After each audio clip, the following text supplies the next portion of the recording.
మన గిరిజన ప్రాంతమైనటువంటి మన అడవుల్లో పచ్చ బంగారం అధికంగా లభిస్తుంది. మీకు తెలుసా? ఈ పచ్చ బంగారం మన భారతదేశంలో సుమారు 53% భూభాగాన్ని ఆక్రమించి ఉంది. అదేవిధంగా ఇవి 125 జాతులు గల బంగారం మొక్కలు ఉన్నాయి. ఈ పచ్చ బంగారం వాణిజ్యంగా అంతర్జాతీయంగా కూడా వ్యాపారం జరుగుతూ ఉంటుంది. మన గిరిజన జీవితాలు ఈ పచ్చ బంగారం మీద ఆధారపడి జీవనాన్ని కొనసాగిస్తూ ఉంటాయి. మన గిరిజన జాతులందరూ కూడా అనేక రకాలైనటువంటి బుట్టలు తయారు చేస్తారు. అదేవిధంగా చేటలు తయారు చేస్తారు. చేపలు దాచుకునేటువంటి బుట్టలు తయారు చేస్తారు. కోళ్లకి ఉపయోగపడేటువంటి గంపలు తయారు చేస్తారు. అదేవిధంగా వాణిజ్య పరంగా కావాల్సినటువంటి పువ్వులు, కుర్చీలు, సోఫాలు ఇవన్నీ కూడా వెదురుతో కళాత్మకంగా తయారు చేసినటువంటి కళ మన గిరిజనులకు.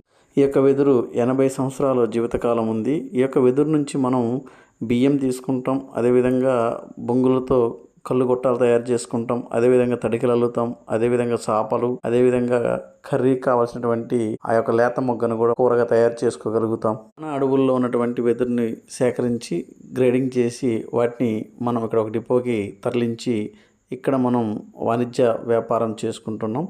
ఈ యొక్క వచ్చిన వ్యాపారంతో ప్రభుత్వం కూడా ఆదాయం లభిస్తూ ఉంది.